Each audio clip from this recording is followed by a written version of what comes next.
제가 오늘은 저의 영업 활동에 상당히 지장을 초래할지도 모르는 그런 얘기를 한번 해드리도록 하겠습니다. 말뜻은 뭐냐면은 사실은 좀 이렇게 쉽게 가르쳐주면 안 되는 건데 오늘은 한번 과감하게 가르쳐 드리도록 하겠습니다. 3억 가지고 10억 만든다. 일단 뭐 사실 이런 류의 제목은 너무 많잖아요. 그렇죠? 그래서 솔직히 너무 사기꾼 같아요. 그렇죠?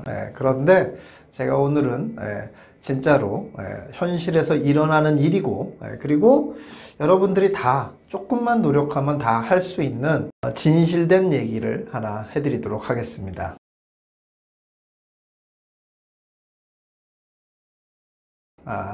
이분은 40대 후반에 가장이셨어요.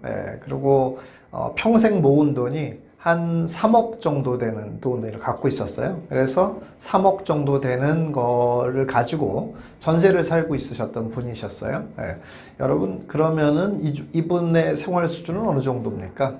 그냥 뭐 얼마 전에 발표된 것에서도 나와 있지만 그냥 뭐 대한민국의 평균 정도 딱 그 정도 수준이라고 보여져요.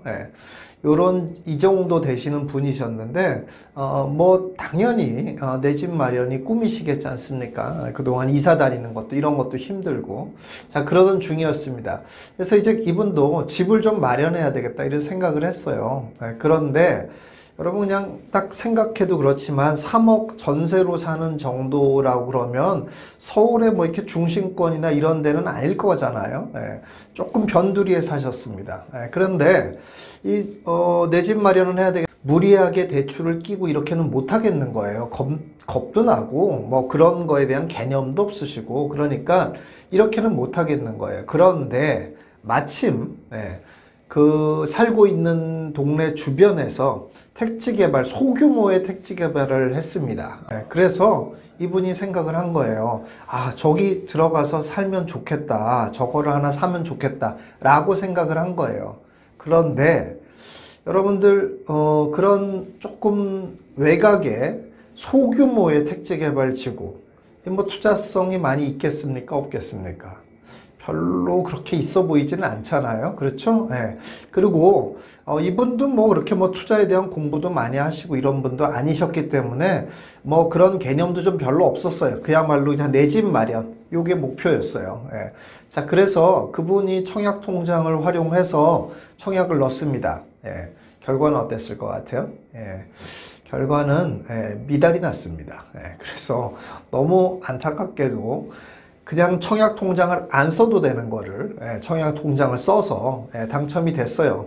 그러고서 보니 그냥 뭐 정말로 끌고 가고 싶지도 않잖아요. 그런데 본인은 뭐 내 집 마련을 하겠다는 마음으로 했으니까 그냥 뭐 이제 끌고 가야 되겠다. 뭐 또 중도금 내는 것도 아니고 하니까 이자 내는 것도 아니고 하니까 그렇게 끌고 가고 있었습니다. 그래서 드디어 입주를 했어요. 자, 이제부터 시작이에요. 자, 그거는 이제 분양 뭐 이렇게 분양 받은 거예요. 그때까지는 뭐 자산의 변화가 하나도 없습니다. 자, 입주를 시작했어요. 자, 입주를 시작할 때쯤 되니까 그 소규모 택지 개발 지구였는데도 다른 아파트 단지도 이렇게 들어서고 뭐 이렇게 되니까 좀 그럴듯하게 모양이 나오는 거예요. 그러고 나니까 입주할 때부터 가격이 좀 올라가는 것 같은 거예요. 그렇게 한 2년을 살았더니 가격이 올랐습니다. 이분이 3억에 분양을 받았던 이 집이 가격이 올라가지고 4억 5천 이렇게 가격이 올라버린 거예요. 이 정도 가격이 올라버리니까 이분이 깜짝 놀란 거예요.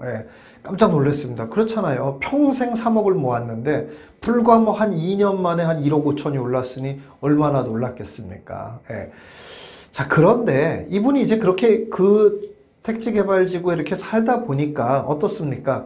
뭐 이렇게 사는 게 좋고 또 내 집 마련을 했으니까 얼마나 기쁘겠어요. 뭐 택지 개발지구가 아니고 그냥 내 집이라고만 해도 너무 좋았을 거 아니에요. 그런데 게다가 택지 개발지구니까 뭐 소규모라고 하더라도 좋은 거예요. 그러고서 보니 이 택지 개발지구가 조금 눈에 보이기 시작하는 거예요. 자, 그 다음에 뭘 받겠습니까? 이분이 이 소규모의 택지 개발 지구에서도 이분은 저 끝자락에 있었어요. 그래가지고 택지개발지구 내에도 중심이 있고 좀 외곽이 있지 않습니까? 본인은 외곽이었던 거예요. 그러고 나서 보니까 중심부로 가면 더 좋겠다라는 생각이 그제서야 이제 들기 시작한 거죠. 그런데 마침 그때 중심부에 분양을 했습니다. 분양한 가격 얼마였겠어요? 본인이 외곽에서 4억 5천까지 올랐다고 그랬잖아요. 분양하는 가격 5억. 예. 그러니까 오른 금액보다도 더 비싸게 분양하는 거죠. 게다가 분양하자마자 1,000만 원이 붙었습니다. 예. 이분 어떻게 하셨을 것 같아요? 예. 여러분 보세요. 자기가 살고 있는 집보다 중심부가 뭐 한 5천만 원 비싸다. 그것도 받아들이기가 조금 어려운데 거기에서 또 분양하자마자 1,000만 원이 붙었어요. 그런데 이분은 과감하게 그 분양권을 피를 주고 샀습니다. 이유는 딱 하나. 뭐겠습니까? 내가 변두리에 살고 있잖아요. 그 택지개발지구에서 변두리잖아요. 중심권으로 가야 되겠다. 라는 생각에 그걸 피를 주고 샀습니다. 예. 그냥 쉽게 말해서 5억에 분양한 걸 5억 1천에 샀다는 거죠. 예. 그리고 나서 3년이 지났습니다. 얼마가 됐을 것 같아요? 예. 그 아파트는 7억이 됐습니다. 예. 그리고 본인의 아파트 4억 5천 하던 아파트는 어떻게 됐냐면 5억이 됐습니다. 예. 그 전에 차이는 얼마겠습니까? 그 전에 차이는 6천만 원 차이가 났었잖아요. 근데 지금은 얼마 차이 나냐면 2억의 차이가 나는 그런 아파트로 바뀌어지게 됐습니다. 예. 여러분, 그래서 이분 어떻게 했겠어요? 예. 그 집 팔지 않고 그 집 전세 놓고 대출 조금 모자란 돈 대출 받고 그리고 그 집 들어가고 그 집 냅뒀습니다.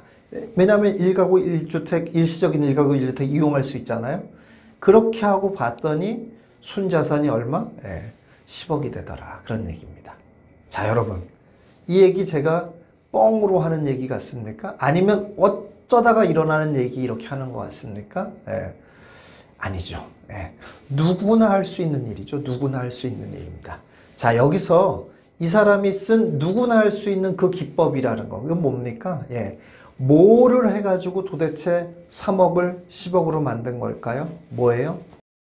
5, 4, 3, 2, 1.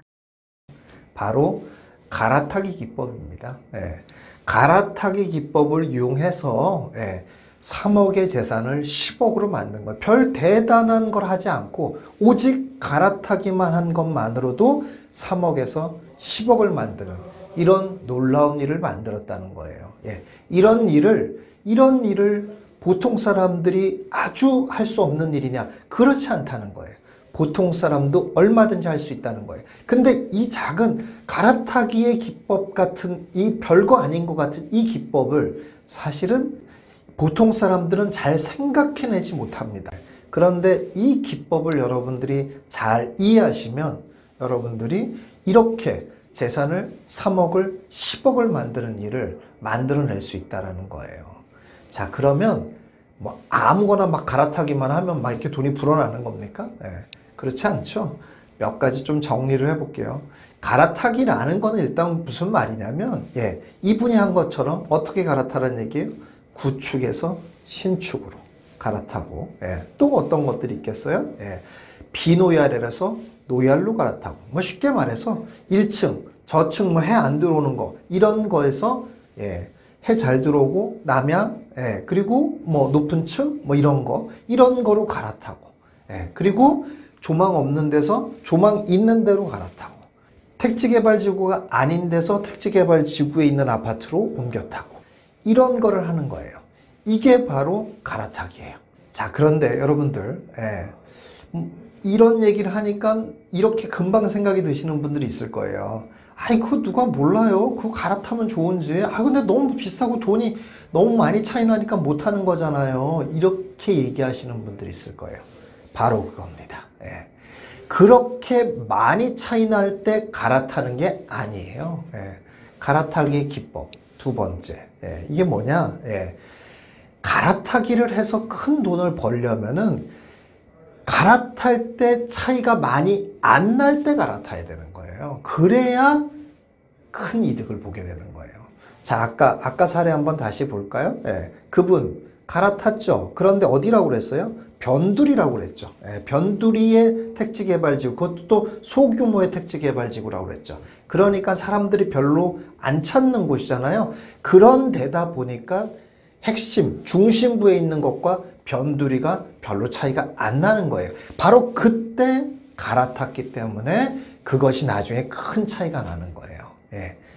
여러분들 지금 한강 조망권 있다는 거 다 알잖아요. 그 비싸다는 거 다 알잖아요. 예.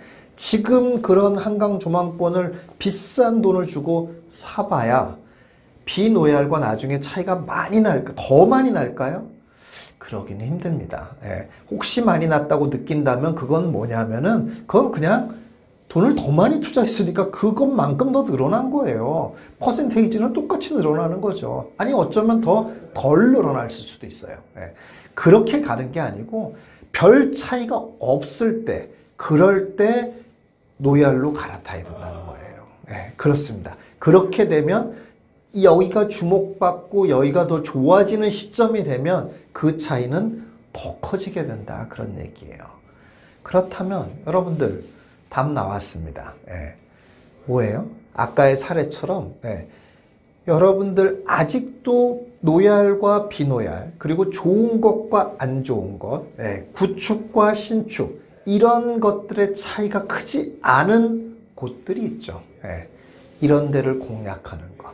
그게 바로 비결입니다.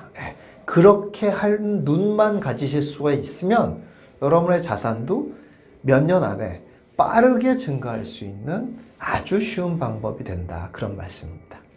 제가 오늘은 작정하고 하나 노하우를, 핵심적인 노하우를 하나 알려드렸습니다. 오늘 영상은 여기까지 하도록 하겠습니다. 감사합니다. 영상이 좋았다면 좋아요와 구독을, 영상이 나빴다면 싫어요를 꼭 눌러주세요. 여러분들의 의견과 응원이 큰 도움이 됩니다. 감사합니다.